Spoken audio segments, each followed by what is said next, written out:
Ceremony मेरे साथ MIM सदर साहब barrister Asaduddin Owaisi ji, former minister Telangana state government adviser Mohammed Ali Shabbir ji और टिमरिस डायरेक्टर फ़हीम कुरैशी जी और बहुत सारे स्कॉलर्स, अपने शहर के जाने माने बड़े लोगों को सबको मैं शुक्रिया अदा करना चाहता हूँ, क्योंकि इतना अच्छा मौका मुझे पहली बार मिला है। प्रॉफिट मोहम्मद जो रास्ता दिखाए, वो रास्ता खाली माइनॉरिटी भाइयों के लिए नहीं, इस दुनिया में जो लोग हैं शांति अमन से जीने के लिए जो कोशिश कर रहा है, वो रास्ता हम सब पढ़ने के लिए, लिखने के लिए, अपने परिवार को बोलने के लिए मौलाना रहमानी साहब एक अच्छा किताब लिख के एक किताब रिलीज़ करने के लिए और आप लोग सबसे मिलने के लिए एक अच्छा मौका मुझे मिला है। क्योंकि हम बहुत सारे जलसा में जाते हैं, हर जलसा इस देश के, इस प्रदेश के चलाने के लिए कोई रास्ता, वो रास्ता के बारे में चर्चा करने के लिए मौका नहीं मिलता है। अपने अपने पार्टियों का, अपना अपना कार्यकर्ताओं का कुछ बात सुनने के लिए, बात बोलने के लिए जाते हैं, मगर ऐसे मौका बहुत कम मिलते। मैं ज़्यादा यहाँ भाषण नहीं देना चाहता हूँ, मगर ये ऐसे मौके पे ऐसे किताब रिलीज़ करने की वजह से हम लोग सब मिलकर शांति से, अगर भाषा अलग हो, मज़हब अलग हो, प्रॉफिट मोहम्मद ने जो ने कहा, गीता में जो कहा, बाइबल में जो कहा, इस सब का एक ही मतलब है कि हम सब लोग मिलजुल के इस देश को आगे ले जाने के लिए, इस दुनिया को शांति अमन से रखने के लिए। तो ऐसे मौके पे इस देश में क्या हो रहा है, क्या होने वाले है, कुछ लोग जहर फैलाने के लिए जो कोशिश कर रहा है, उसको रोकने के लिए हम लोग सब मिलकर सोचना है।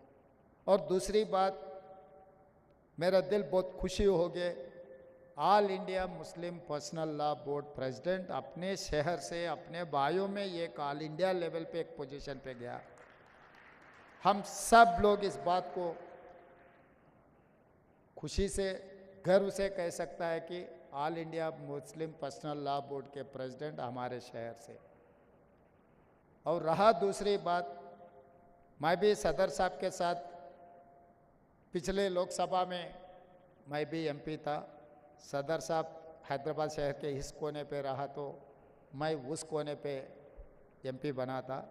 मगर लोकसभा में जब गरीब लोगों के तरफ से, खासकर माइनॉरिटी और दलित आदिवासियों के लिए जो आवाज़ सुनते, बहुत खुशी होते थे कि भाई असदुद्दीन ओवैसी हमारा शहर से ये दलित, आदिवासी और माइनॉरिटी लोगों के लिए जो लोकसभा में जो आवाज़ उठा रहे। कभी कभी असद साहब ने कांग्रेस के खिलाफ भी बोले तो भी मुझे अच्छा लगता था, क्योंकि हमारा ही भाई कुछ आवाज़ उठा रहे। हमारे खिलाफ बोले तो कोई दुश्मन नहीं होते। हर सरकार को चलाने में कभी कभी गलती भी हो सकता है, वो गलतियां सुधारने के लिए स्ट्रांग अपोजिशन का भी ज़रूरत है, वो प्रदेश में हो, देश में हो। आज आप देखो लोकसभा में जनता के भाषण बोलने वाले बहुत कम हो गए। जहर फैलाने के लिए आपस में पंचायत लगाने का भाषण ज़्यादा हो गए। तेलंगाना से खासकर या कंबाइंड आंध्र प्रदेश में पिछले दिनों में अच्छा नेता लोग थे। जयपाल रेड्डी जी जैसे अपने तेलंगाना से आवाज़ उठाने वाले थे, आज के तारीख में तो बहुत कम हो गए। बिजनेस और कॉरपोरेट बिजनेस वाले ज़्यादा आ गए। बिजनेस में तो वो लोग तरक्की अच्छा कर रहे हैं, मगर गरीब लोगों का आवाज़ उठाने वाले कम हो गए। 17 में एक ही दिख रहा है मुझे, असदुद्दीन ओवैसी जी, जो गरीब लोगों की आवाज़ बनकर वहाँ पर सुनाने के लिए जो कोशिश कर रहा है। असद साहब हमारे साथ दिए नहीं दिए वो अलग बात है। चुनाव के समय पर हम उनके तरीक़ा से हमारे तरीक़ा से हम चुनाव लड़ रहे हैं। एक बार चुनाव ख़त्म होने के बाद ऐसे कोई बात नहीं है। हम सब मिलकर 4 करोड़ तेलंगाना जनता को कुछ अच्छा के लिए, कुछ वेलफेयर के लिए, उन लोग डेवलपमेंट के लिए, हैदराबाद शहर को सुधारने के लिए हम लोग मिलके काम करने का ज़रूरत है। हम अलग अलग बैठकर अलग अलग सोचकर हम लोग कुछ किए तो इस शहर का नाम खराब हो जाएंगे।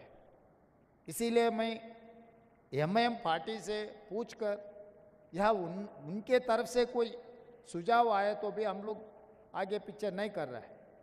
ईसा मुँह से रिवर जो बहुत सालों से वो एकदम खराब हो चुका है, उसमें जो शहर के जितना भी कचरा है उसी में आ रहा है। वो सुधारने के लिए हम लोग कोशिश कर रहे हैं, उनका मदद हम मांगे, वो लोग भी आगे आए। और गरीब लोगों को भी, जितने भी गरीब लोग हैं, डबल बेडरूम घर देने के लिए सरकार के तरफ से हम लोग कोशिश कर रहे हैं, उसका भी हम लोग सबका नामा ले रहे। जो जो गरीब है उन लोगों को सरकार के तरफ से जो मदद मिलना है हम लोग वो काम करने के लिए और कोशिश कर रहे हैं।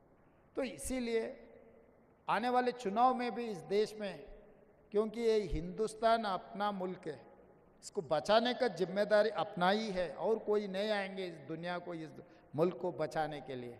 जो जहर फैलाने के लिए, चुनाव जीतने के लिए कुछ कोशिश किए तो कोई गलती नहीं है, मगर चुनाव जीतने के लिए एक जहर फैला के अपने आपस में एकदम फिर कभी मिले नहीं मिले जैसा कुछ कामों करने के लिए जो लोग कोशिश कर रहे हैं, उन लोगों से बच के रहना है।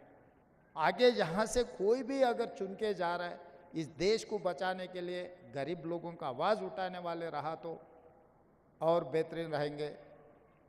क्योंकि इस मुल्क को बचाने का आज़ादी हमने लड़के ला ली, इस मुल्क को बचाने की जिम्मेदारी भी अपना ही है।